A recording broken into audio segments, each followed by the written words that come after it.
శివుడికి మాంసాన్ని తెచ్చిపెట్టిన భక్తుడు ఎవరో మీకు తెలుసా? ఇతను తన నోటితో నీళ్లు తెచ్చి ఆ నీళ్లతో శివలింగానికి అభిషేకం చేశాడు అని కూడా మీకు తెలుసా? శివుడి కోసం తన 2 కళ్ళని ఇచ్చేసిన పరమ భక్తుడు, ఆ భక్తుడే భక్త కన్నప్ప. ఈరోజు భక్త కన్నప్ప నిజమైన ఫుల్ స్టోరీ తెలుసుకుందాం. ప్రతి ఒక్క శివభక్తుడు ఈ వీడియో తప్పకుండా చివరి వరకు చూడండి. ఈ కన్నప్ప వీడియో మీకు చాలా బాగా నచ్చుతుంది. మన ఆంధ్రప్రదేశ్లో ఉన్న ఊటుకూరు గ్రామంలో అప్పట్లో కోయగూడలు ఉండేవాళ్ళు. కోయగూడానికి నాయకుడు నాగుడు. ఆ నాగుడు దత్త అనే ఆమెను ప్రేమించి పెళ్లి చేసుకుంటాడు. కానీ వాళ్ళకి ఎన్ని సంవత్సరములైనా పిల్లలు అస్సలు పుట్టరు. అప్పుడు వాళ్ళు సుబ్రహ్మణ్య స్వామికి సంతానం కోసం పూజలు చేస్తారు. అలా రోజు పూజలు చేసి ఒకరోజు నాగుడు పూజలు చేస్తూ నిద్రపోతాడు. అప్పుడు సుబ్రహ్మణ్య స్వామి కలలోకి వచ్చి, మీ ప్రార్థనకు నేను మెచ్చాను, మీరు కోరుకున్నట్లే మీకు ఒక మగబిడ్డ పుడతాడు. అతడు పరమ శివభక్తుడు అవుతాడు. అతని పేరు తరతరాలుగా ఎవ్వరూ మర్చిపోరు అని.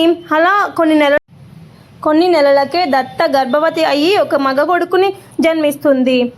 తిన్నడు అని నామకరణం చేస్తారు. వీళ్ళందరూ వేటగాళ్ళు కాబట్టి నాగుడు తిన్నడికి చిన్నప్పటి నుండి ఎలా వేటాడాలి, ఎలా జంతువులని చంపి దాని మాంసాన్ని ఎలా కోసి తినాలి అనే విద్యలు అన్నీ నేర్పిస్తాడు.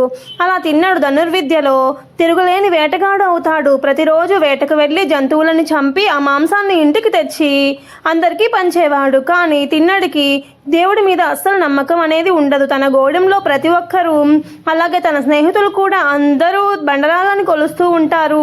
తన స్నేహితులు తిన్నడిని ఆలయానికి ఎప్పుడు పిలిచినా కూడా నేను రాను అని ఒక బండరాయిని కొలవడం ఏంటి అని తప్పించుకునేవాడు. అలా చిన్నప్పటి నుండి ఒక్కసారి కూడా ఆలయానికి వెళ్ళి ఉండడు. ఒకరోజు తిన్నడు తన స్నేహితులతో బయటకు వెళ్తాడు. తన 2 స్నేహితులు తిరిగి ఇంటికి వెళ్ళేటప్పుడు పక్క గూడెంలో ఒక శివాలయం ఉంది. అది చాలా పవిత్రమైనది. ఆ శివలింగం ముందు ఏం కోరినా శివుడు తప్పకుండా నెరవేరుస్తాడు అంటాడు. ఒకసారైనా అక్కడికి వెళ్ళాలి అన్నాడు. తిన్నాడు నవ్వుతూ, ఎప్పుడు చూసినా మీరు బండరాలను కొలుస్తూ ఉంటారు, అసలు మీకు సిగ్గు లేదా, గుడ్డిగా ఒక రాయిని నమ్మడానికి అని హేళన చేస్తారు. అయ్యో, అలా మాట్లాడుకు తిన్నడా? ఈ సృష్టికి మూల పురుషుడు శివుడు. ఈ విశ్వాన్ని మరియు ఎంతో మంది దేవతలను సృష్టించాడు. ఆయనకి ఎంతో శక్తి ఉన్నా కూడా ఒక భక్తుడు ఆయనని ప్రేమగా పిలిస్తే ఒక పిల్లవాడిలాగా వాళ్ళ భక్తికి లొంగిపోయి వాళ్ళు ఏది అడిగినా ప్రసాదిస్తాడు. అందరి కష్టాలు తీర్చే ఆ దేవతలకి కష్టాలు వచ్చినా కూడా మొదటిగా వచ్చేది శివుడి దగ్గరికే అని అంటాడు. అంతెందుకు, పక్కగూడెంలో ఉన్న శివలింగం ముందు 3 జీవులు చనిపోవడం వలన వాటికి మోక్షాన్ని కూడా ప్రసాదించాడు అని చెబుతాడు. తిన్నడు ఆశ్చర్యపోయి, జంతువులకి మోక్షం వచ్చిందా, అది ఎలాగో, దాని గురించి చెప్పండి అన్నాడు. స్నేహితులు ఇలా చెబుతారు. అక్కడ ఒక అడవిలోని స్వయంభుగా ఒక వాయులింగం వెలిసింది. అది ఎండకి ఎండుతూ, వానకి తడుస్తూ, మంచుకి కూడా తడుస్తూ ఉండేది. దాన్ని ఏ మనిషి పట్టించుకోడు, ఏదో సాధారణమైన రాయి అనుకున్నారు. కానీ ఒకరోజు ఒక సాలిపురుగు, అయ్యో ఇది శివలింగం అని, నా శివలింగం మీద ఎండ పడుతుందా అని దాని శక్తి మొత్తం ఉపయోగించి ఆ శివలింగం చుట్టూ గూడు కడుతుంది. అమ్మయ్య, ఈ శివలింగం మీద ఎండ పడదు అని అక్కడి నుండి వెళ్ళిపోతుంది. కొంచెం సమయం తర్వాత తల మీద నాగమణి ఉన్న ఒక నాగు అక్కడికి వచ్చి సాలిగూడు మధ్యలో ఉన్న శివలింగాన్ని చూసి, అయ్యో శివలింగం చుట్టూ ఏ గూడు, ఈ గూడు ఏంటి అని అనుకొని దాని విషంతో దాన్ని తీసేసి అభిషేకం చేసి దాని నుదుట మీద ఉన్న నాగమణిని తీసి శివలింగం మీద పెట్టి వెళ్ళిపోతుంది. అలాగే మరికొంత సమయానికి అటువైపుగా వెళ్తున్న ఒక ఏనుగు శివలింగం మీద ఉన్న విషం నాగమణిని చూసి, ఎవడు రా ఈ శివలింగాన్ని ఇలా చేసింది, దాని తొండముతో తీసి వచ్చి అభిషేకం చేసి నాగుపాము పెట్టిన మాగనిని విసిరి పక్కన పడేసి శివలింగాన్ని పూలతో అభిషేకం చేసి వెళ్ళిపోతుంది. మరుసటి రోజు సాలిపురుగు వచ్చి మళ్ళీ గూడు కట్టి వెళ్ళిపోతుంది. తర్వాత పాము వచ్చి ఆ గూడును తొలగించి తన మణిని పెట్టేది. మళ్ళీ ఏనుగు వచ్చి మణిని తీసివేసి పువ్వులు పెట్టేది. అలా ప్రతిరోజు ఒకరి తర్వాత ఒకరు వచ్చి ఈ పనులు చేసేవాళ్ళు. కోపం వచ్చిన పాము నేను నాగమణి పెడుతుంటే ఎవరు తీసేస్తున్నారో అని తెలుసుకోవడానికి అక్కడే దాక్కుని చూస్తూ ఉంటుంది. అలా కొంతసేపటికి ఏనుగు వచ్చి మళ్ళీ ఎవర్రా నా పువ్వుల్ని తీసేసి మణిని పెట్టాడు అని కోపంతో తన తొండంతో మణిని వేసి పువ్వులు పడుతుంది. పాము ఇదంతా చూసి కోపంతో ఏనుగు తొండంలోకి దూరిపోతుంది. ఏనుగుకి ఏం చేయాలో తెలియక నొప్పితో పరిగెత్తుకుంటూ వెళ్ళి పక్కనే ఉన్న ఒక పెద్ద బండరాయిని గుద్దుకుంటుంది. ఇలా గుద్దుతున్నప్పుడు తొండంలో ఉన్న పాము నుజ్జు అయిపోయి చనిపోతుంది. ఏనుగు కూడా ఆ దెబ్బకి కుప్ప కూలిపోతుంది. అదే రాయి మీద సాలిపురుగు కూడా ఉండడం వలన అక్కడికక్కడే చనిపోతుంది. అలా శివుడికి వాళ్ళకి నచ్చినట్లు చేతనైనట్లు పూజిస్తున్నప్పుడు చనిపోయారు కాబట్టి శివుడు మెచ్చి ప్రత్యక్షమయ్యి ముగ్గురికి ప్రాణం ప్రసాదిస్తాడు, దర్శనమిచ్చి మోక్షం ప్రసాదిస్తాడు. తిన్నడు అలాగా ఆ ప్రదేశానికి ఈ ముగ్గురు పేర్లు వచ్చేలా శ్రీకాళహస్తి అని పేరు పెట్టారు. శ్రీ అంటే సాలిపురుగు, కాళ అంటే నాగుపాము, హస్తి అంటే ఏనుగు. ఆ తర్వాత కొంతమంది శివలింగానికి ఒక చిన్న మందిరాన్ని కట్టారు అని తిన్నడికి వాళ్ళ స్నేహితులు చెబుతారు. తిన్నడు ఈ కథ విని పులకరించిపోతాడు. ఒక రాయిని ఇంత ప్రేమగా ప్రాణాలు ఇచ్చి పూజించారా, అసలు ఆ రాయి ఎలా ఉంటుందో అని ఆలోచనలో అడవి పందులని వేటాడి అక్కడే ఒక మంట వేసుకొని మాంసాన్ని కాలుస్తూ ఉంటాడు. తిన్నడు చేతులకి రక్తం ఉండడంతో పక్కనే ఉన్న నదిలో చేతులు కడుక్కొని రావడానికి వెళ్తాడు. ఆ మార్గంలోనే శ్రీకాళహస్తి మందిరం కనబడుతుంది. ఓహో, నా స్నేహితులు చెప్పిన ఆలయం ఇదేనా, సరే ఆ రాయి ఎలా ఉంటుందో చూద్దామని లోపలికి వెళ్తాడు. ఒక్కసారి వాయులింగాన్ని తిన్నడు చూడగానే అతని కళ్ళల్లో నుండి అతనికి తెలియకుండానే నీళ్లు కారిపోతాయి. అతనికి తెలియకుండానే అతని చేతులు నమస్కారం చేసేస్తాయి.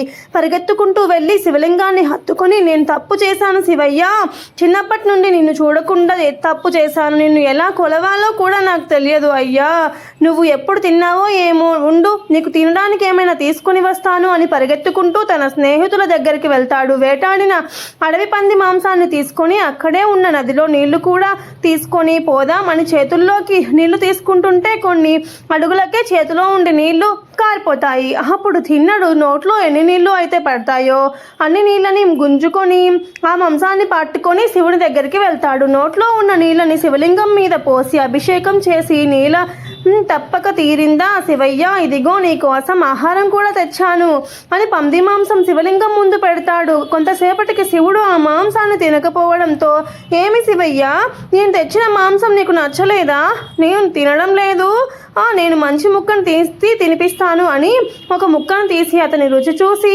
ఆహా ఇది భలే ఉంది అని శివలింగానికి పెడతాడు. కానీ అప్పటికీ శివుడు తినకపోవడంతో తిన్నడు బాధపడుతూ ఏడుస్తూ దుఃఖంతో, నాకు అందరిలాగా పూజలు చేయడం రాదు, అయ్యో నాకు ఏం చేయాలో తెలియడం లేదు, నువ్వు తినకపోతే నేను కూడా ఇక ఆహారం తినను అని అంటాడు.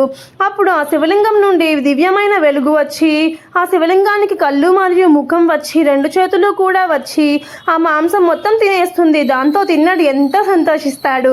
శివయ్యకి నేను తెచ్చిన మాంసం బాగా నచ్చినట్లుంది అని, ఇక నుండి నేను చూసుకుంటాను, ప్రతిరోజు అభిషేకం మరియు ఆహారం నేను పెడతాను అని మాట ఇస్తాడు. తిన్నడు స్నేహితులతో, ఇక నేను ఇంటికి రాను, వెళ్ళి నా తండ్రికి చెప్పండి, నా జీవితం అంతా శివుడికి అర్పితం అని చెబుతాడు. వాళ్ళు గూడానికి వెళ్ళి నాగుడికి చెప్పగా నాగుడు నవ్వుతూ సుబ్రహ్మణ్య స్వామి చెప్పినట్లే జరుగుతుంది అనుకుంటాడు. అలా ఆ రోజు కూడా తిన్నడు శివుడిని హత్తుకొని పడుకుంటూ ఉదయాన్నే లేచి వేటకు వెళ్ళి ఆహారం తెచ్చి నోటితో నీళ్లు తెచ్చి శివలింగం మీద పోసి అభిషేకం చేసేవాడు. ఇదే గుడికి ప్రతి 15 రోజులకు ఒకసారి శివగోచార అనే బ్రాహ్మణుడు వచ్చి శివుడికి పూజలు చేసి నైవేద్యం పెట్టేవాడు. ఆయన ఇంటి నుండి రావడంతో 17 రోజులకి వచ్చేవాడు. ఒకరోజు తిన్నడు అడవికి వెళ్ళిన సమయంలో శివగోచార వస్తాడు. శివలింగం ముందు ఉన్న మాంసం, ఎముకలు మరియు అడవి పువ్వులను చూసి కోపంతో, ఎవర్రా నా శివుడికి ఇలా చేసింది, గుడి లోపలికి ఎవరు మాంసాన్ని తీసుకుని వచ్చింది అని కోపంతో అటు ఇటు చూస్తాడు, ఊగిపోతాడు. అలా కోపంతో గుడి మొత్తం శుభ్రం చేసి శివలింగానికి అభిషేకం చేసి పువ్వులతో అలంకారం చేసి వెళ్ళిపోతాడు. తర్వాత సాయంత్రం తిన్నడు వేట నుండి ఆ మాంసాన్ని అలాగే దీనిని తీసుకుని ఆనందంతో తేనెతో అభిషేకం చేసి మాంసాన్ని ప్రసాదం లాగా పెడతాడు. శివయ్య తిను, ఈరోజు వేట చాలా బాగా జరిగింది అని ఆనందంతో అంటాడు. మళ్ళీ శివలింగానికి ముఖం, చేతులు వచ్చి మాంసం తినేసి తేనెని తాగుతుంది. ఇలా కొన్ని నెలలు జరుగుతుంది. తిన్నడు ఆ మాంసాన్ని పెడుతూనే ఉంటాడు. శివగోచార 15 రోజులకు ఒకసారి ఆలయం మొత్తం శుభ్రం చేసి శివగోచారకి ఓపికకు నశిస్తుంది. ఇలా రోజు ఎలాగైనా ఈ అపచారం వాడిని వదిలిపెట్టకూడదు. ఇంటికి వెళ్లకుండా ఇక్కడే దాక్కుని శివలింగంని చూస్తూ ఉంటాడు. ఆ రోజు అలాగే తిన్నడు వచ్చి నీళ్లు శివలింగం మీద పోసి పంది మాంసాన్ని శివలింగం ముందు పెడతాడు. ఇది చూసి శివగోచారకి కోపం ఎక్కువైపోతుంది. ఈ మూర్ఖుడు ఇంత అపచారం చేస్తాడు, వాడి నోటి నుండి నీళ్లు లింగం పైన పోస్తాడా, మాంసాన్ని శివుడికి పెట్టి తినమంటాడా, వీడికి మరణదండన వెయ్యాలి అనుకుంటూ వెళ్ళిపోతాడు. ఇదంతా శివుడు కైలాసం నుండి చూస్తూ నవ్వుతూ ఉంటాడు. అప్పుడు పార్వతీదేవి, స్వామి ఈ ఇద్దరి భక్తిని చూసారా, ఎంతో భిన్నంగా ఉన్నాయి కదా. ఒకవైపు శివగోచారి మీకు ఇష్టమైన విలువ ఆకులతో అభిషేకం చేస్తూ మీకు నైవేద్యం పెడుతున్నాడు. ఇంకోవైపు ఈ వేటగాడు తిన్నడు ధర్మ విరుద్ధమైన పనులు చేస్తున్నాడు. కానీ ఏ పని చేసినా ఎంతో ప్రేమతో మీకు సేవలు చేస్తున్నాడు. ఇప్పుడు చెప్పండి, వీరిద్దరిలో ఎవరిది నిజమైన భక్తి అని శివుడిని పార్వతీదేవి అడుగుతుంది. శివుడు నవ్వుతూ, దీనికి సమాధానం నేను చెప్పను సుఖ, రేపు తెలుస్తుంది అని అంటాడు. మరుసటి రోజు అలాగే తిన్నడు వేటకు వెళ్తాడు. ఆ రోజు శివగోచార బిల్వ ఆకులు తెచ్చి శివుడికి అభిషేకం చేస్తుండగా ఆ శివలింగానికి ఒక్కసారిగా 2 పెద్ద పెద్ద కళ్ళు వస్తాయి. అది చూడగానే శివగోచార ఏడుస్తూ, శివయ్య నేను చేస్తున్న పూజలకి మీరు మెచ్చి నన్ను చూస్తున్నారా అయ్యా అని ఆనందంతో నమస్కరిస్తాడు. కానీ ఒక్కసారిగా శివలింగానికి ఉన్న 2 కళ్ళల్లో ఒక కన్ను నుండి రక్తం ఆగకుండా వస్తూ ఉంటుంది. అది చూసి శివగోచార భయపడుతూ, ఇక్కడ ఏదో దుష్టశక్తి ఉంది, అది నన్ను చంపేస్తుందేమో, నా ప్రాణాలను కాపాడుకోవాలి అని పరిగెత్తుకుంటూ వెళ్తూ ఉండగా తిన్నడు అప్పుడే మాంసం తీసుకొని నవ్వుతూ వస్తూ ఉంటాడు. శివగోచార చూసి, ఆ అడవి నా కొడుకు ఆ దుష్టశక్తిని ఏం చేస్తుందో చూద్దామని దాక్కుని చూస్తూ ఉంటాడు. ఒక్కసారిగా తిన్నడు శివలింగం కన్ను నుండి రక్తం కారడం చూసి ఏడుస్తూ పరిగెత్తుకుంటూ వచ్చి, ఏమైంది శివయ్య, నీకు గాయం చేశాడు, ఎవరు చేశాడు అని ఏడుస్తూ బాధపడుతూ, ఇలా చేసిన వాడు కనబడితే వాడిని నేను చంపేస్తాను, ఇప్పుడు ఏం చేయాలి అని ఆలోచనలో పరిగెత్తుకుంటూ అడవిలోకి వెళ్ళి కొన్ని ఔషధ మొక్కలను తీసుకొని వచ్చి వాటి నుండి పసరుని కంటికి పెడతాడు. అయినా సరే రక్తం వస్తూనే ఉంటుంది. అయ్యో, నా స్వామికి రక్తం కారుతూనే ఉందే అని తిన్నడు ఆలోచించి, ముళ్ళుతోనే తీయాలి కదా అంటాడు. కదా శివయ్య, నీ కంటికి దెబ్బ తగిలింది కాబట్టి నా కన్ను తీసి నీకు పెడతాను, అప్పుడు నీకు నొప్పి అనేది ఉండదు కదా అని ఒక కత్తితో తన కన్నుని నవ్వుతూ కోసి తీసేసి రక్తం కారిపోతున్నా కూడా లెక్క చేయకుండా కోసి తీసిన కన్ను శివలింగం కన్ను మీద పెడతాడు. అంతే, వెంటనే రక్తం కారడం ఆగిపోతుంది. కానీ తిన్నడు కంటి నుండి ఆగకుండా రక్తం వస్తూ ఉంటుంది. అబ్బా, నా శివుడికి ఇప్పుడు నొప్పి తగ్గింది అని నవ్వుతూ నమస్కరిస్తాడు. కానీ వెంటనే శివలింగంకి ఉండే ఇంకొక కంటి నుండి కూడా రక్తం వస్తుంది, ఆగకుండా వస్తుంది. అప్పుడు తిన్నడు నవ్వుతూ, ఇప్పుడు ఏం చేయాలో నాకు తెలుసులే స్వామి అని 2వ కన్ను కోస్తూ ఉండగా, ఇప్పుడు నేను నా 2వ కన్నుని కూడా తీసేస్తే ఈ కన్ను శివలింగానికి ఎక్కడ పెట్టాలో నాకు ఎలా తెలుస్తుంది అని లేచి తన కాలుని రక్తం వస్తున్న శివలింగం కంటి మీద పెట్టి తన 2వ కన్నుని కూడా తీసేసి శివలింగానికి పెట్టేస్తాడు. అలా పెట్టేసి, శివయ్య నా స్వామి అని శివలింగాన్ని హత్తుకుంటాడు. ఇదంతా అక్కడే దాక్కుని ఉన్న శివగోచార చూసి తిన్నడి భక్తికి ఆశ్చర్యపోయి అక్కడికక్కడే మూర్చపోతాడు. తిన్నడికి రక్తం వస్తూనే ఉంటుంది. ఇక అతను కింద పడిపోయి ఉండగా ఒక చెయ్యి వచ్చి పట్టుకుంటుంది. అదే శివుడి చెయ్యి. శివుడు అక్కడ ప్రత్యక్షమయ్యి తిన్నడిని తన 2 చేతులతో నవ్వుతూ పట్టుకుంటాడు. నా కంటి నుండి రక్తం వస్తుంది అని నీ గురించి ఆలోచించకుండా నాకు నీ 2 కళ్ళని ఇచ్చావు చూడు, నువ్వు కదయ్యా అసలైన భక్తుడివి అని తిన్నడికి మళ్ళీ 2 కళ్ళు ప్రసాదిస్తాడు. తిన్నడు కళ్ళు తెరిచి శివుడిని స్వరూపాన్ని చూడగా భక్తితో ఆనందంతో కళ్ళలో నుండి నీళ్లు కారుతూ శివుడిని హత్తుకుంటాడు.